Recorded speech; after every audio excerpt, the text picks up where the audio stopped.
So we're jumping into I am that. And this, we were just having that conversation about finding the shrine of the heart, where your realization, as such, as a means of talking about things that can't be talked about, that finding that shrine of the heart within which uh, everything is, and your realization lies completed and waiting for you. That this is one of the reasons that when we read Zen Mind, Beginner's Mind, that you should not have in your practice this sense of getting, the sense of grabbing. We need to stop with the idea that your practice, your religion, whatever form it may take, we need to stop the idea that it's talking about some idealized day in the future where you will accomplish some realization or some understanding or something. That this is a false notion, because that would make you a doer, a very important doer, and it would remove the idea of grace. Even if grace allowed you to get there, it would still be your achievement of getting there. And so what is really being described in the scriptures is a pre-existing reality that is simply a matter of our lack of awareness of the truth of what we are. And so once we remove the veil, which in one way of describing it is egoism, that insistence that you are separate from the whole, that insistence that you are the doer of anything, and that you are identified by attributes, usually because we identify ourselves from the outside in. And once we begin to learn to know that we are not to be described from the outside in, that we are described from the inside out, we come to our knowledge. And so all that happens is a veil drops, a veil of ignorance. And that veil of ignorance is not a thing, it's an absence of truth, as it were. Just like darkness is not a thing in and of itself, it's the absence of light. So ignorance is not a thing in and of itself, it's an absence of knowledge, an absence of clarity or truth. And so when that light of knowledge comes on, however that, I mean, it's actually already all is. It's just a matter of you. It's such a tricky thing. It really is so much fun to think about it. It just, you feel like you've got a pretzel for a brain though after a few minutes. But this whole notion, so sometimes it's just, we get that feeling of, it's just like you can almost do it. You can almost understand what's being pointed at. You can almost get an idea that seems so very close. But it's just a simple lifting, just for a moment of looking around the ego, as it were, or dropping it from in front of your attention, what you're looking at and what you're interested in, letting go of that, becoming interested either in everything at once or nothing at all. And if you can get to either of those descriptive states, which isn't a state because it's either all states or no states, either description works. But coming to that within you, you already have the gift of God. You already have the gift of grace within you. And so there's a great deal of wonder to be experienced by that, a great deal of inspiration to be experienced by that, because you can sit and pretend the truth, right? Just like you can sit here and you can't see gravity, you don't know anything, all you can do is experience its effects. But to experience gravity, you don't have to know anything about how it works. You don't have to know anything about its nature. You don't have to know anything about its algorithms and formulas. You don't have to know any of that. You can just sit here and be aware of gravity and experience gravity. And so in our practice, really that's our opportunity. We're not trying to do something, because you don't have to do something with something that already is. We're trying to just sit here and assume our completeness, our oneness, our freedom, our nature. And even if you don't know any of the algorithms, you don't have any understanding, you don't know any of the scriptures, you can still sit and open to the reality. Assume the presence. Assume pure love within you. Assume you're married to everything. Assume that no one sensation of body or mind is more important than the others. Assume that no particular is truth, and try and just keep letting go and keep expanding your awareness until you've turned everything about you into a gigantic ear or a gigantic satellite dish, and just open to what is. The ego, the real nature of the ego is particularization. It sees separate things. It has categorized everything. And you have to let go of that notion of being, that you're not here sitting in a whole bunch of particulars, that there are no particulars. And so you withdraw your attention from them. You renounce them. That's why Thakur says, well, all that's needed is one grand renunciation. It's a grand renunciation of all particulars, any particular. We're not talking about objects or anything. We're talking about all particulars and being free.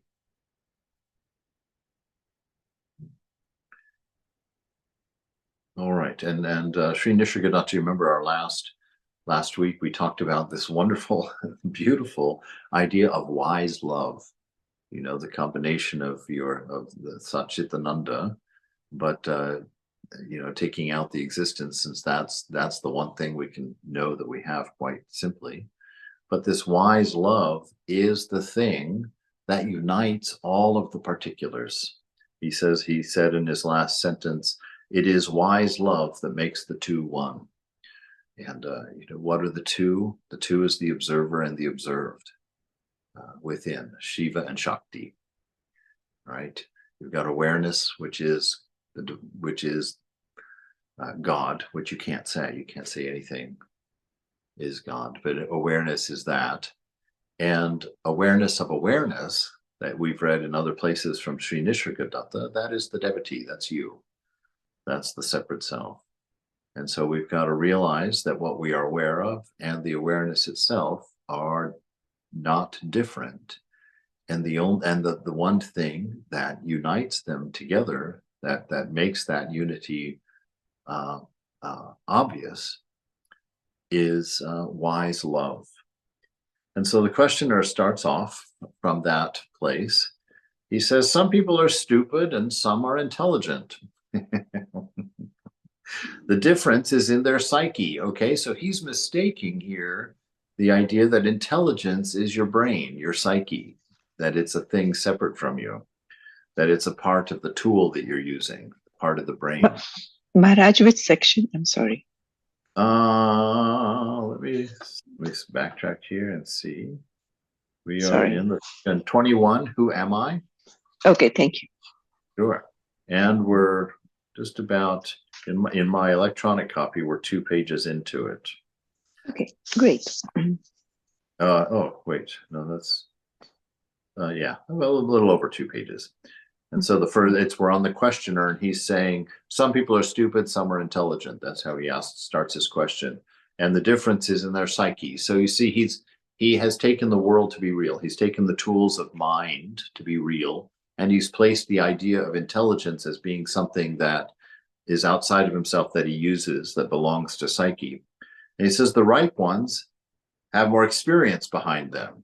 So see, he's thinking that his salvation or his realization is a sequence of thoughts or a philosophy or an understanding, right? Because that's our bad habit. That's our wrong thinking.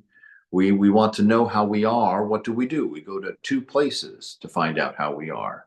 We go to our mind and we find out, oh, I'm depressed. Oh, I'm angry. Oh, I'm jealous. Or we go to the body. Oh, I'm tired. Oh, I need food, Oh, I'm constipated, whatever your body. When people ask you who you are, you have to go to either body or mind, because if you go to the self, there's no answer. The self is silence. The self is perfection. It's balance. And instead of just saying nothing and smiling in a bliss of infinite ecstasy, you know, like Thakur did, we actually try and answer the question through body mind. So he says here, he's thinking in that term. He's going to the mind to find his answer. So he's placed intelligence and the measure of it in mind. He's measuring mind, actually, measuring brain, this tool that he uses. And that the difference is in your psyche, that it's an idea, right? Or that it's something, a piece of knowledge. The ripe ones have more experience behind them. They've arrived at a condition. Just like a child grows by eating and drinking, sleeping and playing, so is man's psyche shaped by all he thinks and feels and does. All right, sure.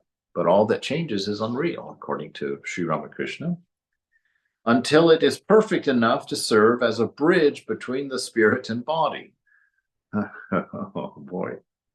As a bridge permits the traffic between the banks, so does the psyche bring together the source and its expression. All right, we got that right.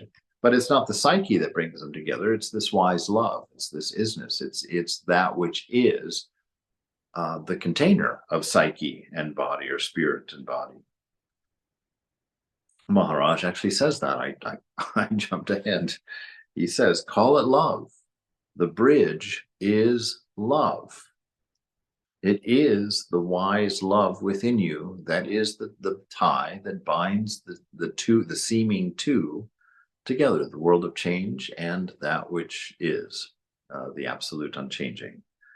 And, you know, I always like to just for the sake of seeing that this truth exists in all religions, this is the final prayer of Jesus, that cord of love will bind us to him in the same way that he is bound to God.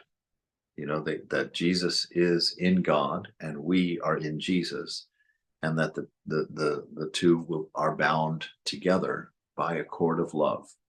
And that's his final prayer, is that we all learn that we understand that.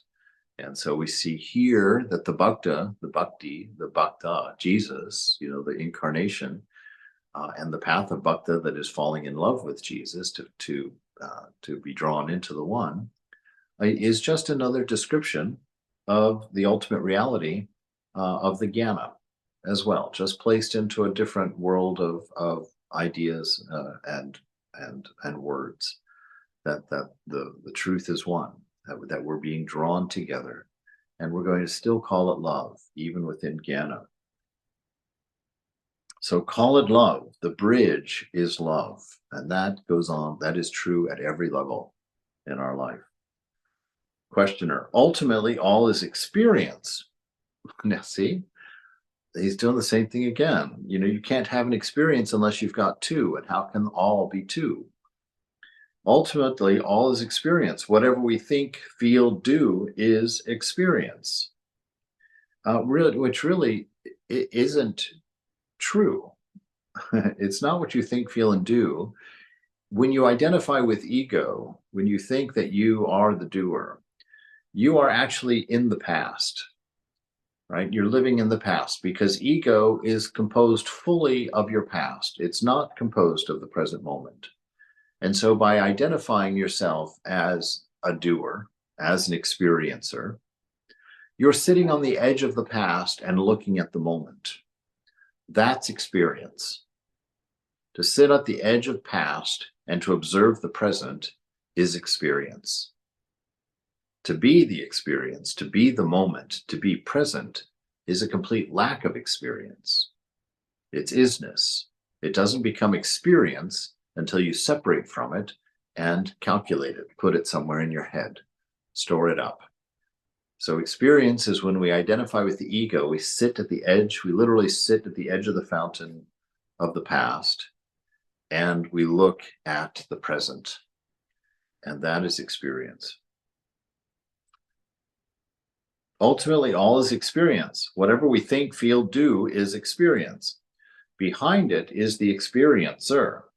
So all we know is he's mixing some truth in here. This is why when we talk about ourselves, we say that we're confused, because we mix these ideas. You know, we mix them together, and it's very satisfying to do that, because we know truth when we hear it.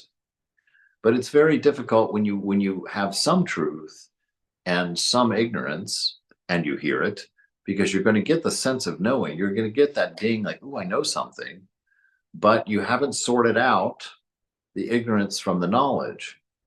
And that is what your job is in your practice. That's discernment.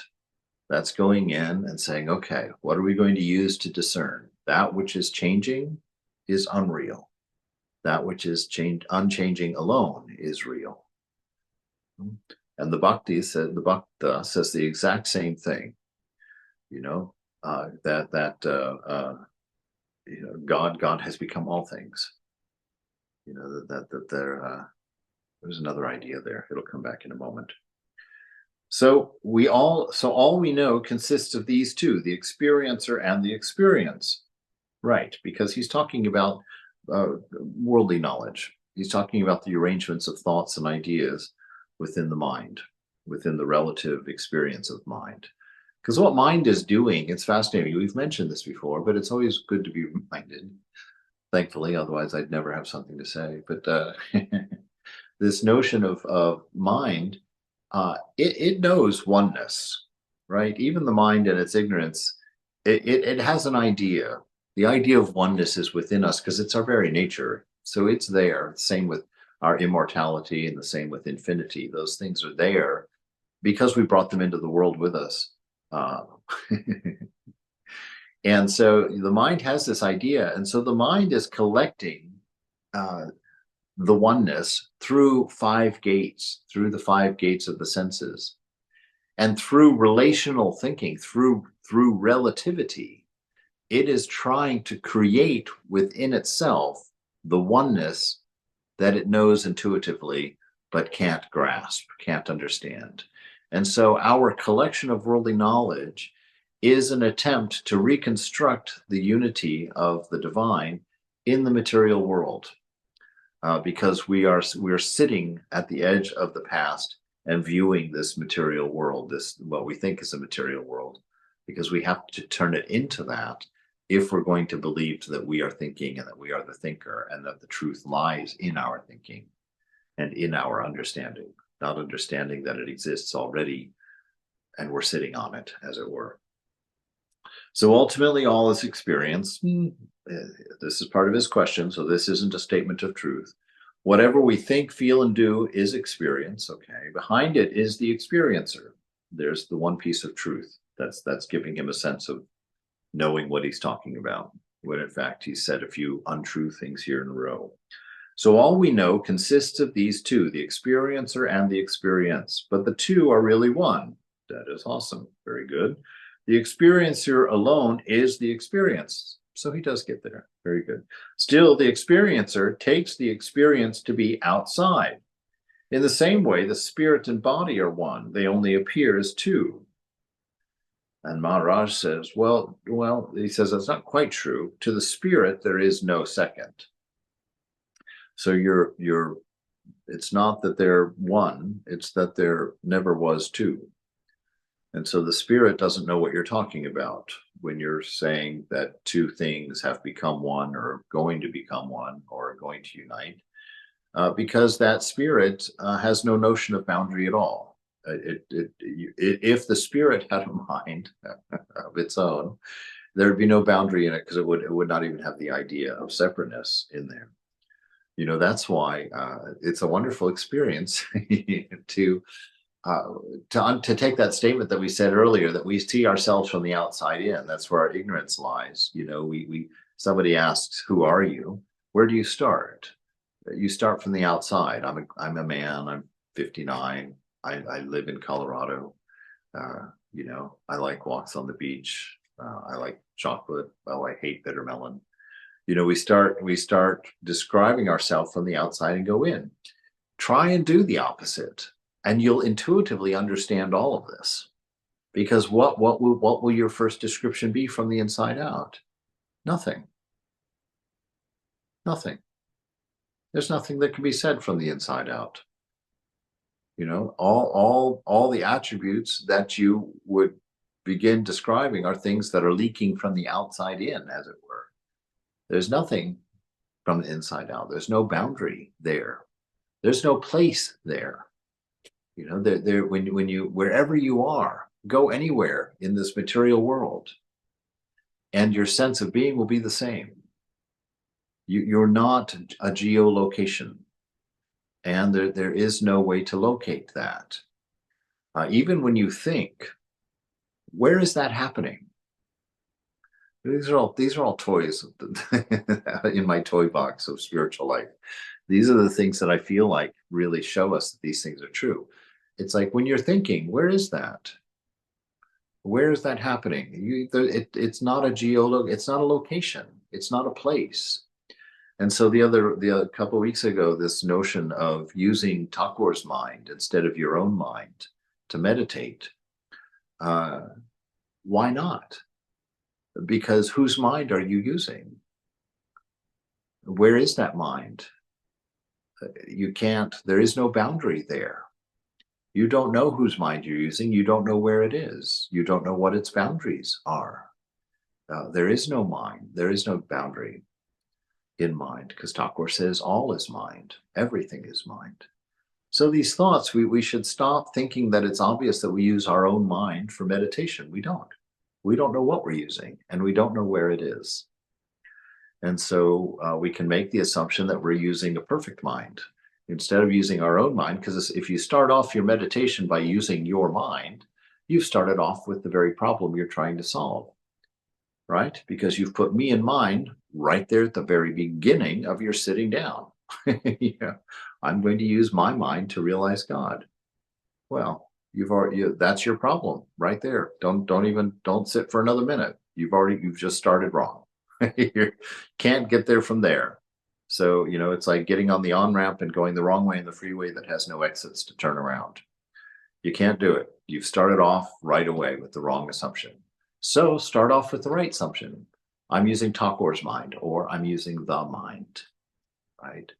And that way you don't drag in all of the problems that your local mind has to assume when you sit down. You don't have to assume, oh, my mind is a noisy mind. Well, that's because there is no your mind. And it's noisy because it's trying to tell you, you've started wrong, you know? And so it's noisy because you started with the wrong assumption that it belongs to you, and you're going to use it to figure out the truth. So sit there and use Thakur's mind, and then all the right assumptions can come to light, you know, that it's peaceful, that it's calm, that it's universal, that it's realized, you know, that there's nothing necessary, that it's silent, that it's one without a second. All of these things then don't bump into your notion of my mind and cause more and more ripples and disturbs your meditation. So these are just fun things that kind of grow out of these ideas that we can use. And in this mind, if you stop assuming that it's yours and that it's the one mind that you're using, then you can come to this notion or understand more easily, or it will become more obvious to you, that to the spirit there is no second, there is no other mind. And the fact that everybody's using that mind to dream up their own existence, like all the people in your dream are using the same mind to drum up their own experience and their own stories and their own existence, but they're all using the same mind. And there's an absurdity to that. And that's perfect. That's exactly right. This existence, as we believe it to be, is by necessity absurd. Questioner, well, to whom then does the second appear?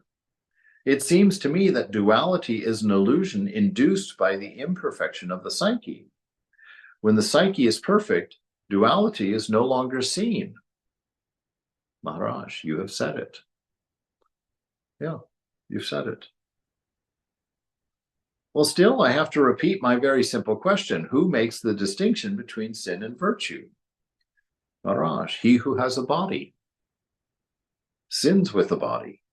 He who has a mind sins with a mind. You see, it's the me and mine that's the problem. It's not anything else.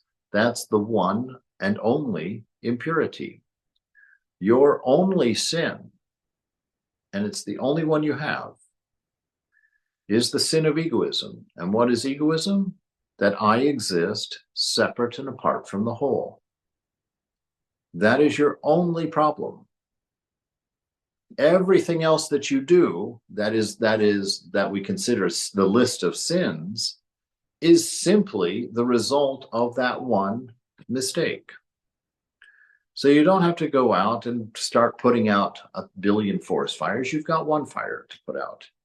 This idea, this insistence of thought, because it's necessary for thought, which is why we know that it's not an arrival of a series of thinkings, because it's simply the initial idea. There is no thought, or there is only thought.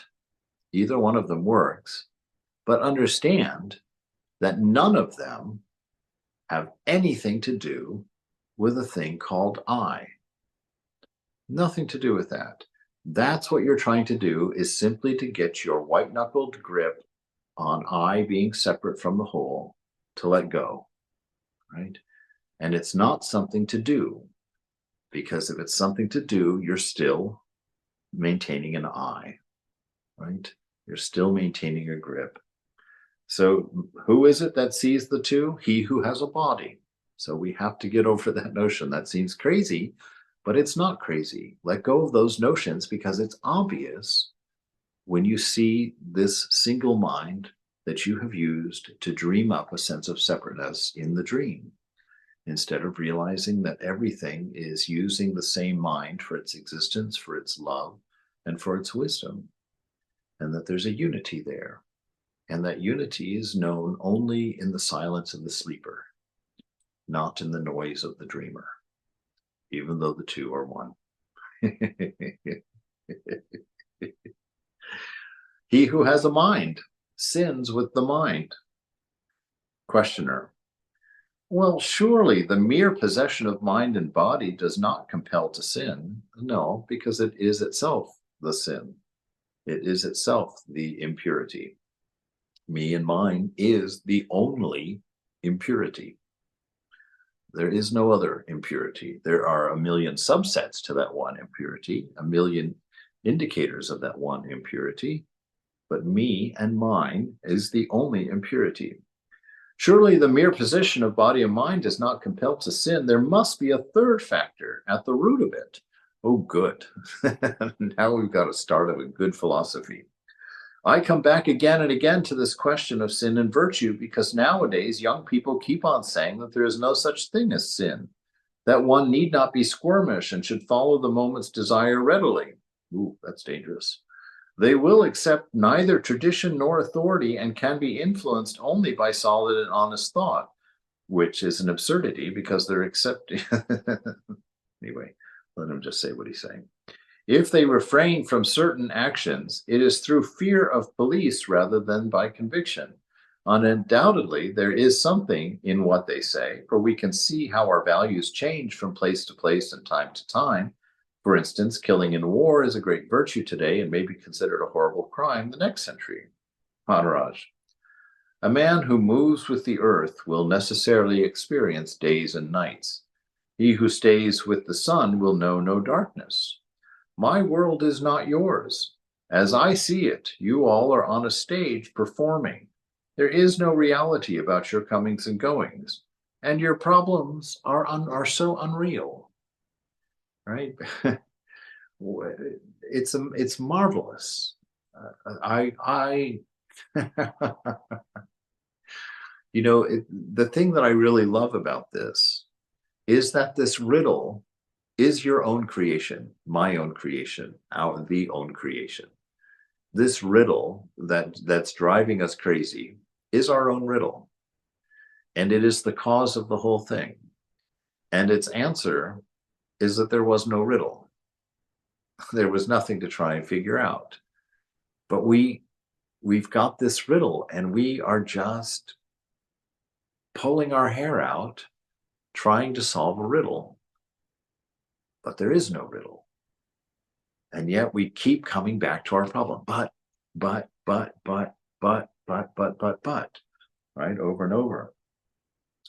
A man who moves with the earth, right? A man who has a body and a mind is going to experience everything that this man is saying. All these huge thoughts that he assembles into a great point, uh, they take him nowhere, and they exist nowhere, and they are nothing but a bundle of thoughts, nothing but a bundle of waves from the mind, right? But he's collected them and holds on to them and can't let go of them. But that creates everything, that creates the unreal that we live in, this constant waving. But that's the only thing you really have to know. Everything is a thought. Every object you don't know. It's just a thought about a sensation that you've assumed came from outside of you, right? And you kept yourself small and you saw that sensation as separate from you. And so you've interpreted that sensation into an object. You've interpreted that sensation into a word, into a person, into a place, into an identity. But all of it, every last bit of it, is only a thought. And none of them are different. You just treat them all differently. Questioner, well, we may be sleepwalkers or subject to nightmares. Is there nothing you can do? Now he's just been told and just arrived at his own conclusion that there's only one. And now he wants something that isn't him to help him. Is there nothing you can do? Maharaj, I am doing. I did enter your dreamlike state to tell you, stop hurting yourself and others. Stop suffering. Wake up. This is one of my favorite answers of Sri Nisargadatta. The guy's like, is there nothing you can do? Can't you do anything for me? He says, I actually have. I've stepped into your dream as this teacher that you think exists. And I'm telling you, stop it. I'm not here. We are not separate. There are not two. Stop suffering and wake up. And we laugh at this. Why? Because we're not perfect students. We're not perfect students. There's two ways to understand that. Is it the Viveka Chudamani?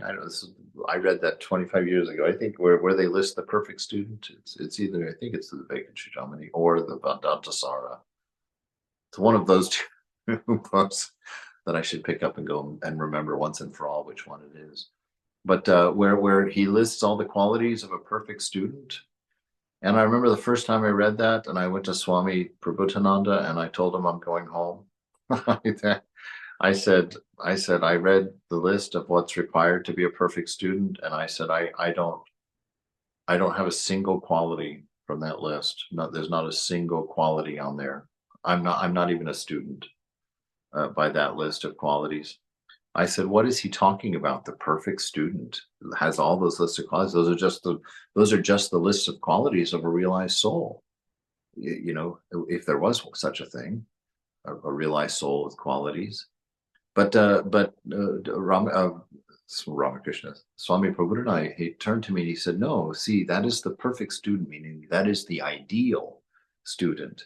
And he says, the ideal student, all the teacher has to do is whisper in his ear, thou art that, and all the dominoes fall at once. And the man has his enlightenment. That's the ideal student. He just has to be told the truth, the one sentence of truth. Thou art that. But we're not that ideal student. I guess in essence we are. That's the problem. We start out saying, I'm not the ideal student. So we may be sleepwalkers or subject to nightmares. Is there nothing you can do? I'm doing it. I'm entering your dreamlike state to tell you, stop hurting yourself and others. Stop suffering. Wake up. Why then don't we wake up? You will. I shall not be thwarted. It may take some time. When you shall begin to question your dream, awakening will not be far away. I hope that gives you chills. I hope that gives you chills. My hair just stands up on my neck when I hear that. You will. You will. It may take some time. When you shall begin to question your dream, awakening will not be far away. So you wouldn't be here doing this seeming thing at this apparent time to ask these questions if it was far away. You know, that far away is going to be relative to a bunch of thoughts. But that far away exists in a place outside of time, outside of space. And so that realization isn't far away if you measure it from itself. It's only far away if you measure it from something that isn't itself. And so don't. Life is love and love is life. Chapter 22. Questioner, is the practice of yoga always conscious, or can it be quite unconscious, below the threshold of awareness?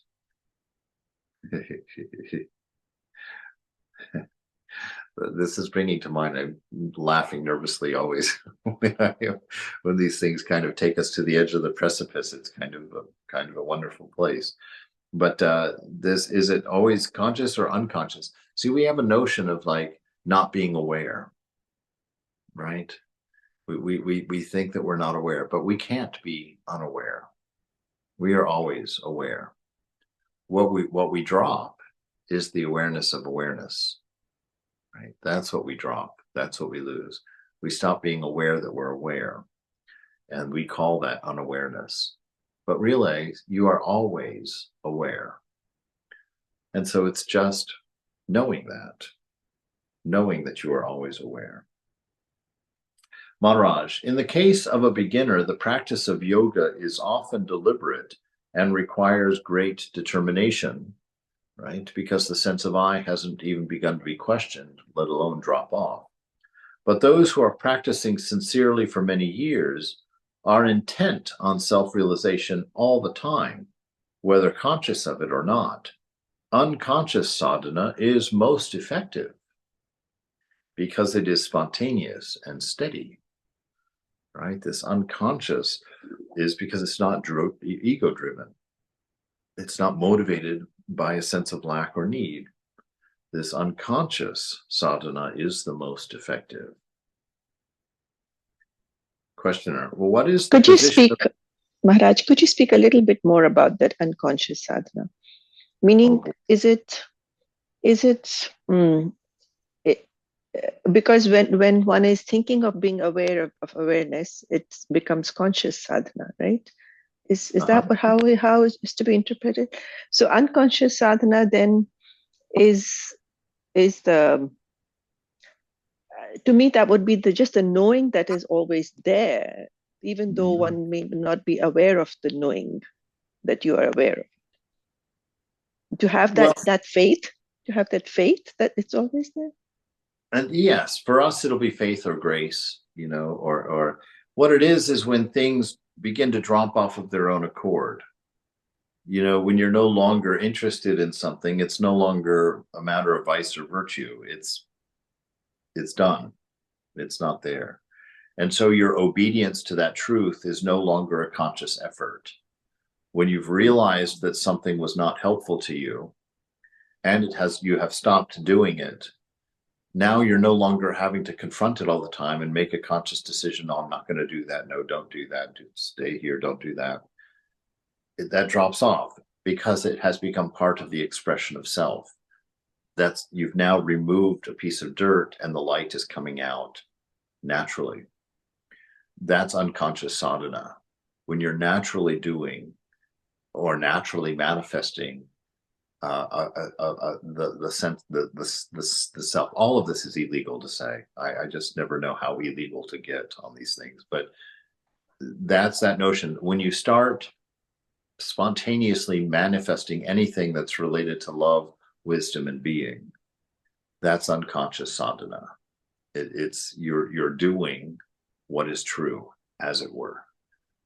Not because of effort, but because you've let something be what it is. You've let your particular desire You've transcended it. You've left it behind because you've seen its nature to be a block as opposed to a help, as to be a pain instead of a pleasure. You've understood the nature of that thing. And so you've let it go. And now from that point on, your practice of not doing your vice is no longer a conscious effort. It's an unconscious sadhana. It's continually helpful to you to not do that thing, but you're no longer having to consciously not do it. Thank you. Mm-hmm.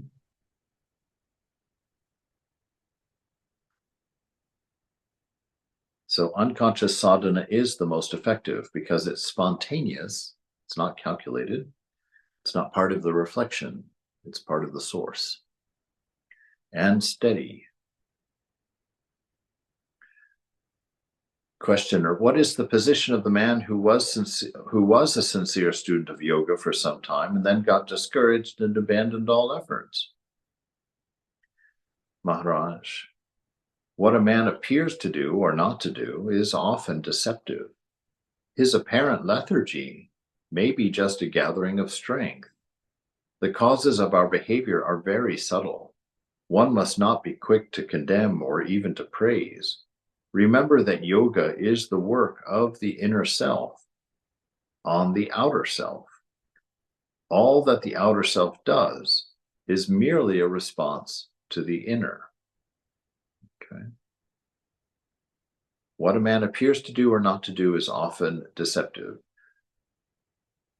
Well, in essence, it's all deceptive because you're not the doer.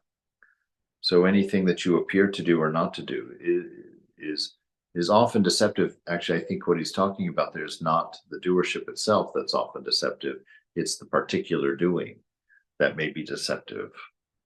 Once you've accepted that that you are doing something, that is going to be deceptive. But some things are vidya and some things are avidya. Some things are going to, you believing that you're the doer is actually helpful of that particular thing. Your self-control. I'm doing my self-control. Well, that sense of doership is wrong. It's delusional, but it's a delusion that is going to actually move you in the right direction or help you. Goodness gracious.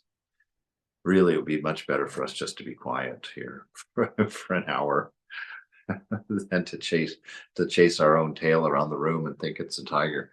But yeah, it's what a man appears to do or not to do is often deceptive. So what you think you're doing does have its effect because you are seemingly tied to it, seemingly a result of it. His apparent lethargy may be just a gathering of strength. You see, it's impossible. Really, what I suspect, not suspect, the impulse that I feel in response to what I'm reading here is just this. Goodness, it just was pulled right out of my head. Why did that go away? What a man appears to do is not to do. His apparent lethargy. Oh, that's what it was. Life itself is practice. It is impossible to not be doing sadhana, right? And so what you think about it is irrelevant. You are in the middle of God, surrounded by the divine on all sides, filled fully by the divine everywhere. So just your being and your experience of being from a delusion state is sadhana, because you're still figuring things out. You're still going to grow. You're still going to learn. Even if you have no idea of God, even if you have no idea of the ideal, even if you have no idea of things, life is still going to teach you that you're not going to touch the burner when the stove is turned on, right? Life is still going to teach you, only by its own nature of being divine, it's going to take you forward, right? And the thing that makes it go faster is growing in awareness, because that our awareness of awareness, coming to know our nature, because the rest is already there. All of it's already a given. It's just an opening to it, and that opening is a letting go. You know, so Thakur says, we just, all that is necessary is one grand renunciation, one grand denial of all objectivity, of all particular. What a man appears to do or not to do is often deceptive. His apparent lethargy may be just a gathering of string, right? So stop with the judgments of your own self and of your own sadhana.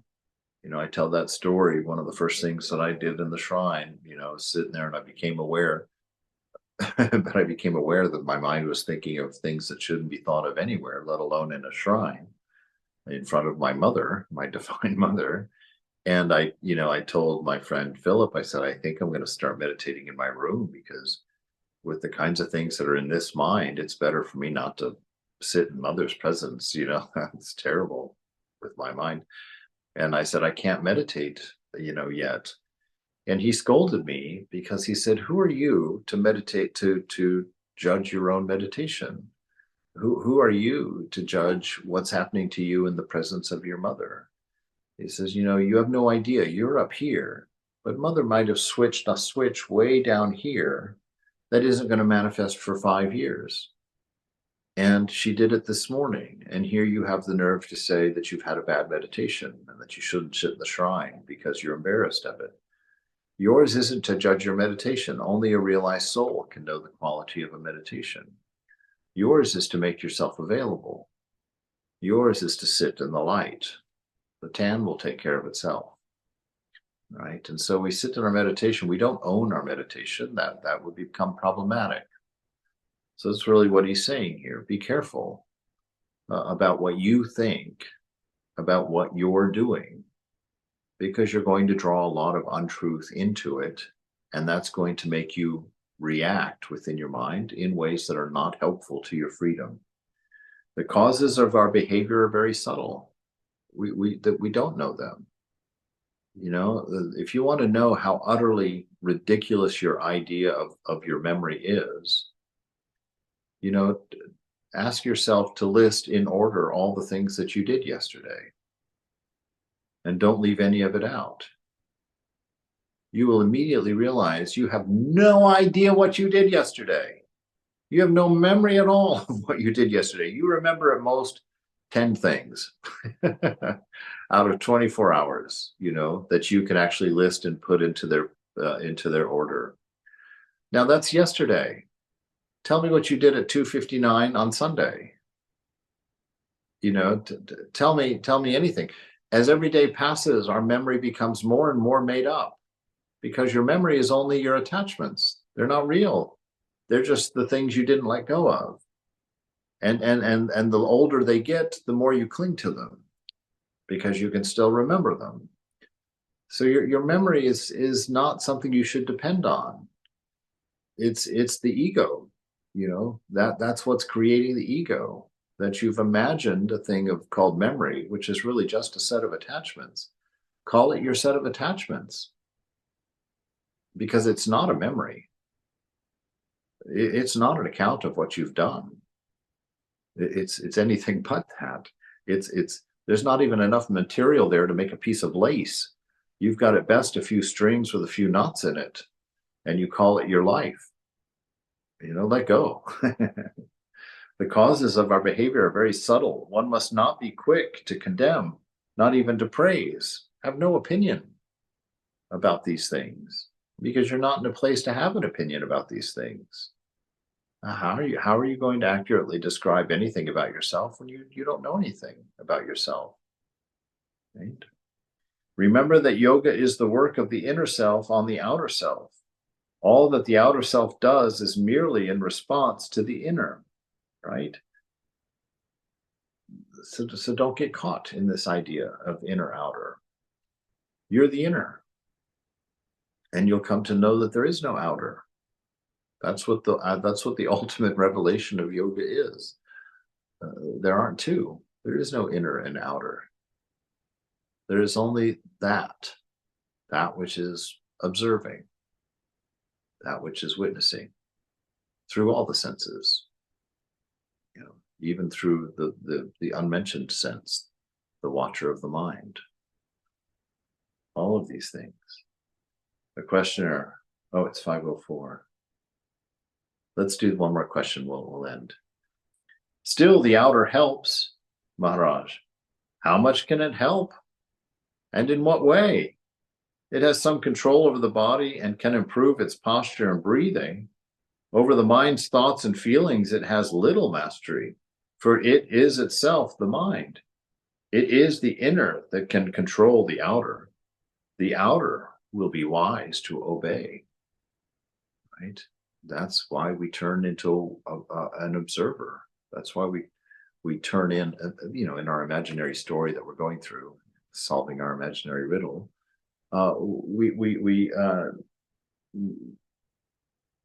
It's a spontaneous thing. If you bring thought into it, you've started with a tangle.